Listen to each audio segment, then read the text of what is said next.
How we doing out there? Back with another word. Brother Woods, Joshua Woods.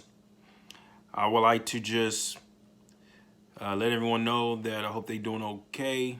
God is still in control. He's not going to put no more on you than what you can bear. So this word I've titled Blessings in Disguise. Blessings in Disguise. And as a theme, I would like to use the least likely people you would think that shows compassion. The least likely people you would think that shows compassion. I wanted to focus on the story of the Good Samaritan that's found in the book of St. Luke, the 10th chapter. And I'm just going to read from the 30th verse down to the 33rd. And it says here, using the King James Version, "And Jesus answering said, a certain man went down from Jerusalem to Jericho and fell among thieves, which stripped him of his raiment and wounded him, and departed, leaving him half dead. And by chance there came down a certain priest that way, and when he saw him, he passed by on the other side. And likewise a Levite, when he was at the place, came and looked on him and passed by on the other side. But a certain Samaritan, as he journeyed, came where he was, and when he saw him, he had compassion on him." Briefly, I would like to talk a little bit about my personal life. When I was in high school, many years ago, I remember the design of high school then was you never take a class for each period from freshman to senior. By the time you get to your junior, you're going to have at least one class that you're not going to have to take, which is going to be your 8th hour. They always start from the very end of the day going up. So when I got to my senior year, there was at least 2 periods I didn't have to take anymore, which was 7th and 8th hour. And I believe this was the 2nd semester of my senior year. There was a person that I knew when I was a senior, and he was a junior. And we met his freshman year, my sophomore. And it was during lunch period. At that time, they would open up the gym for students to play basketball and other things during lunch period. So I remember being in the gym, seeing them, meeting them, and playing basketball together. So we did this for a couple of years. And then when we got to my senior, his junior, we ended up having a class together. And it was a home ec class. They called it Foods. At that same time, when I was a senior, around 2000, 2001, he was a junior. I remember I didn't have a car. And the whole time I was in high school, I didn't have a car. And this guy would purposely look for me after his 7th hour was over, his junior year, and he would give me a ride because he knew that I had no 7th and 8th hour my 2nd semester, my senior year. So I remember being so grateful and thankful that he would do this. And there were many other students that I knew, that I grew up with, that I had been knowing for years because we were in the same neighborhood or we went to church together. And they had cars, juniors had cars, and they wouldn't give me a ride. For whatever reason, known them for many years, they knew I didn't have a car. They knew that I'll be hanging out on that stairwell near the front entrance. But this kid I've only been knowing for 2.5 years. He would actually give me a ride. I believe the conversation one day went like this. I think we were in Foods together, and we were just talking, and he was like, "Josh, you don't have a car, do you?" And I was like, "Nah, I ain't got no car." He was like, "How you get home?" I said, "I catch the bus, really." He said, "Man, so right after lunch," I said, if I don't have no 7th hour, then if I don't have nothing else to hang around for, I sit at that stairwell near the front entrance and I just wait for 3:10 and I catch the bus home." He said, "Man, I'm gonna have to give you a ride one day, man. I'm gonna have to give you a ride." I was like, "You got a car?" He's like, "Yeah, I got a car." Okay. So he's like 17, I'm 18, just wanting to ride, and we talk about it, and he's like, yeah, man, if I ain't got too many people in my car, man, I'll give you a ride, because I'll be giving other people a ride. And I remember there was one other person that be in the car with us. So I remember I would hang out on the stairwell sometimes from 12:20, 12:25 to 3:10.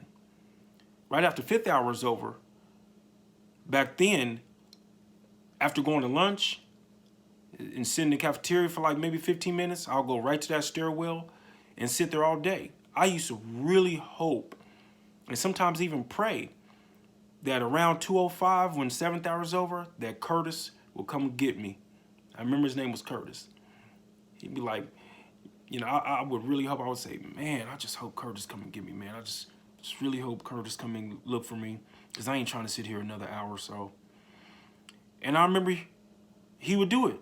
Now, back then, with the design of the school, how it was structured, all of the gen ed classes was on the north end of the building. The student parking lot was on the south end of the building.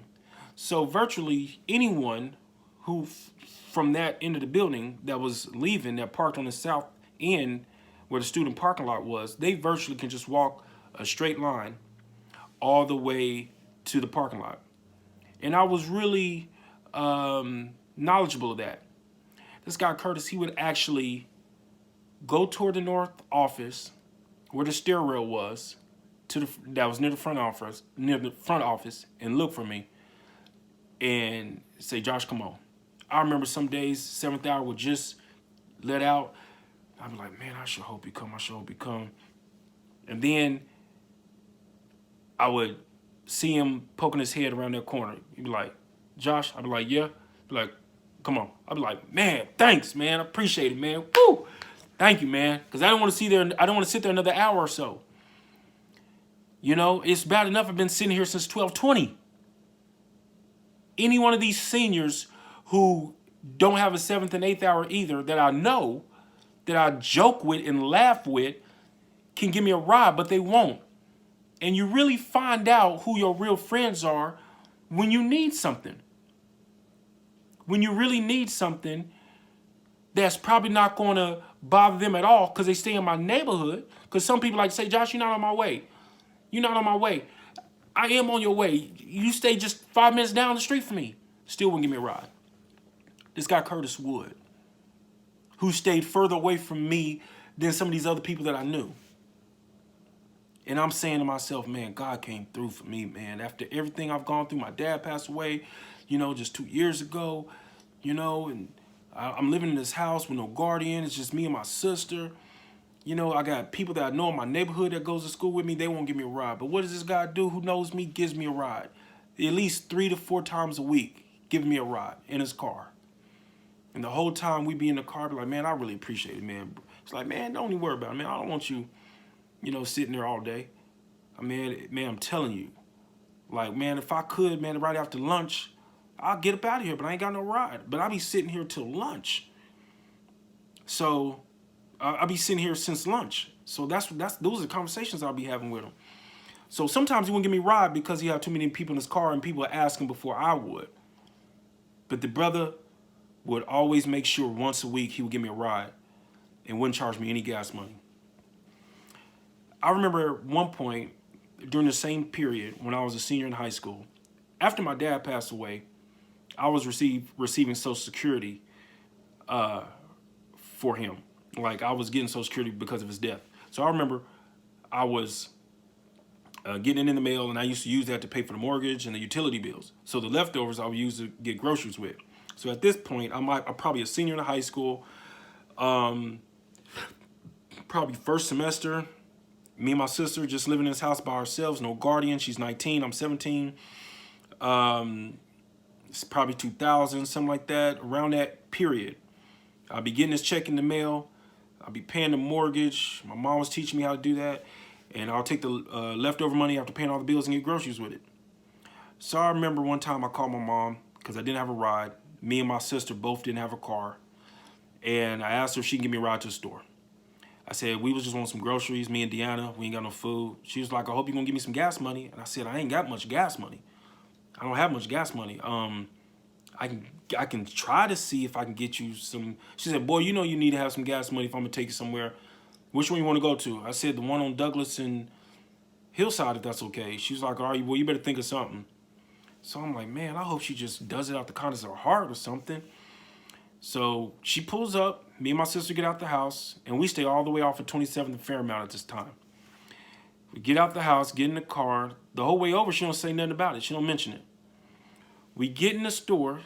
We get only $30 worth. That's all we really got enough money for. I remember what much.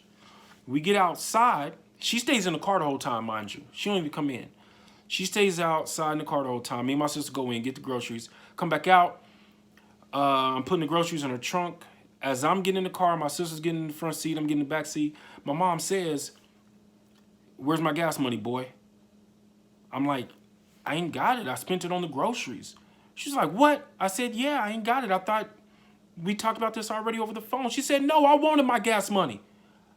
I said, I ain't got nothing. I spent it all on the groceries. She said, boy, get the groceries out the trunk and walk. I said, what? She said, get the groceries out the trunk and walk. I was like, wow, are you for real? I was like, are you for real? Seriously? And I remember she popped the trunk. I got the groceries. And I started walking. As I started walking, my mom and my sister pulled off and got out in the busy street. Probably on their way to her house, which was not that far. So I'm just like really depressed now.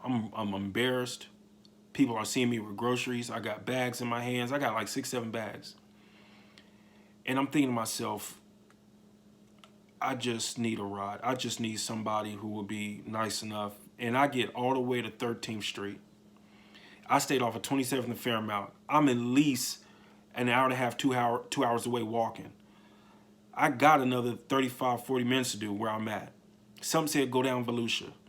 I remember seeing a street name with the letter V as I'm walking, and I was getting ready to go down Chautauqua. Something said go down Estelle, but then something else said go down Volusia. I'm already familiar with this area. So I start walking down Volusia, and I got these grocery bags on both arms. And I remember as I'm walking, I see a person coming out of a door. And it's a woman. And I'm trying to act like, you know, I'm not seeing her because I'm embarrassed. And I hear a voice, and she's like, Josh? I'm like, yeah? She's like, what's up? And it's my friend's sister. I actually knew her whole family. We'd gone to church together since we was little. But she's like 6 years older than me, so I really just hung around her brothers. And by the time I was hanging around them, she had already moved out the house. So I'm like, wow. She's like, where you going? I'm like, home. She was like, you don't even stay nowhere near here. Are you for real? I'm like, yeah. I'm like, I just had a situation happen with my mom. It's a long story. She's like, you need a ride? I said, yeah. If you can give me one. She's like, yeah, hold on. Went back in the house, grabbed her keys, got in the car that was in the driveway, pulled out, you know, out in the street where I was. She was like, yeah, get in. She unlocked the door for me to, she opened the door, as a matter of fact, to the back seat, put the groceries in there, get in the car the whole way to my house. I'm explaining to her what happened. She's like, so what you doing out here walking? I'm like, so, you know my dad passed away not too long ago, right? She's like, yeah. I'm like, so I get Social Security from my dad. I get like $800 a month, and I use it to pay for the mortgage and the utilities and all of that. So the leftovers I use to get groceries. So we ain't got no ride. So I asked my mom if she can give me and my sister a ride to the store so we get groceries. So she's over here asking me about gas money and stuff, and I'm like, I ain't got it. I can see. I don't know. And I'm thinking she gonna just do it out the kindness of her heart. We get to the store. As we checking out and everything, I'm already noticing that I spent all the money. And I ain't got it. I'm just hoping that she's just going to be kind and say, you know what, give me next time. By the time we get out to the car, I'm putting the groceries in the trunk and everything, and she's asking me about the money right when I get in the car. And she's like, you got my gas money? Like, I ain't got it, no. And she makes me get the groceries out of the trunk, and she says, walk. She's like, for real? I said, yeah.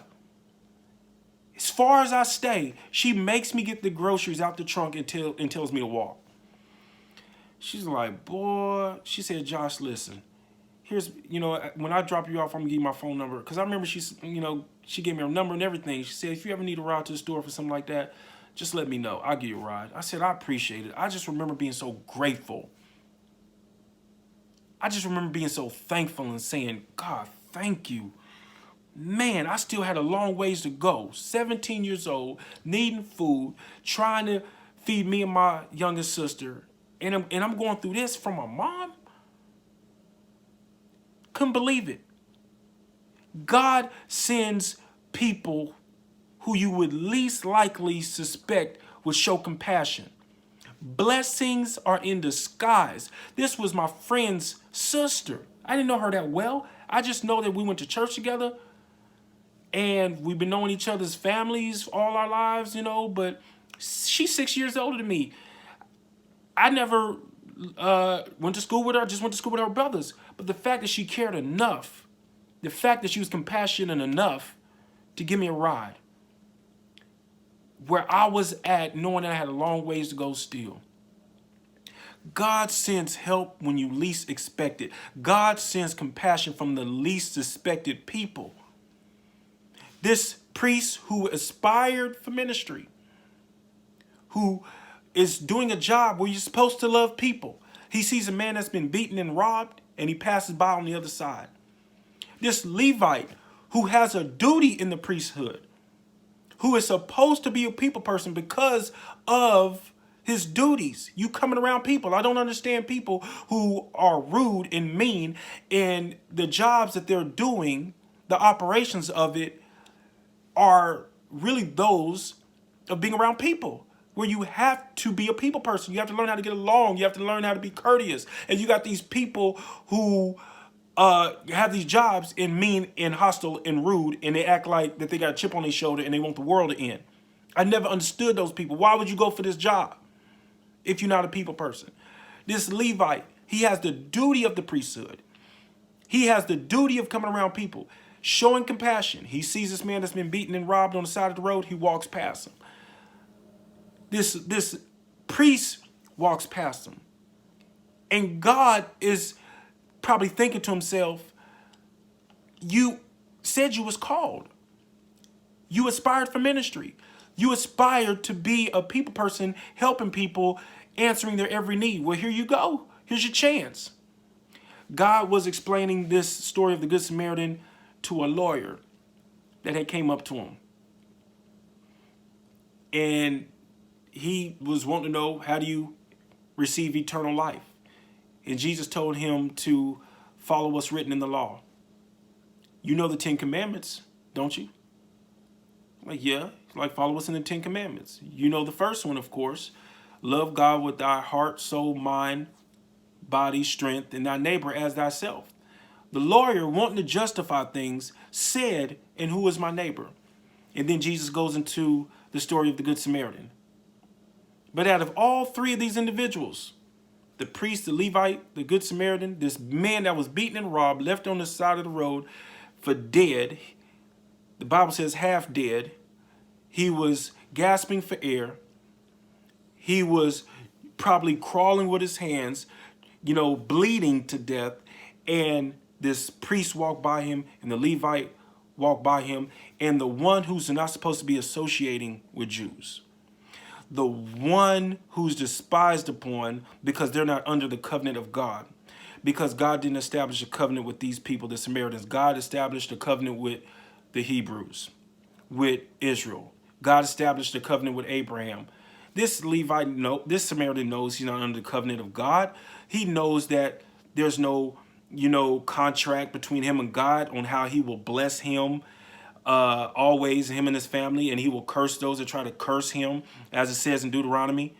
But he yet sees this man who may have been a Hebrew and comes to his aid, takes him to the local inn, administers first aid to him, bandages his wounds, sitting there with him, allowing him to recuperate and to recover as best he can, goes to the innkeeper and says, here's for today, here's for the next 2-3 days. When I come back, if he's still here, I'm gonna pay you for whatever he owed. But here's for now in the next couple of days until I get back, a Samaritan who are not supposed to be associating with Jews, who don't have the same customs and traditions as Jews. And this may have been a Jew that was beaten and robbed, and he says, I'll come to your aid. I'll restore you back to sound health. I have friends that I went to church with, friends that I been knowing since the 5th grade, at least one of them that was a senior, wouldn't give me a ride. A guy that I've been knowing not as long as him, only 2 years, gives me a ride at least once a week, every week. I was so thankful. I remember being so thankful and grateful for this girl who gave me a ride from that street that I was on all the way to my house. I couldn't be more grateful. And I'm thinking, God sends people who you would least suspect. Somebody that I just know her brothers. I just, go over to her house and play with her brothers. And we chat and we talk about music. And I had that commonality with my friend Curtis at Heights. I would talk about music with him and we would talk about basketball. But I didn't think that he would be that compassionate. And knowing that he can hit a straight line, be on a straight line, going from the north end of the building of Heights to the south end, all the way out to the parking lot. But he would actually curve a little bit down the north office where that stairwell was near the front entrance and look for me, poke his head through that double door entryway, see me sitting on that stairwell, say, Josh, come on. He didn't have to do that. But he had compassion on me. Blessings in disguise. The people who you would least suspect.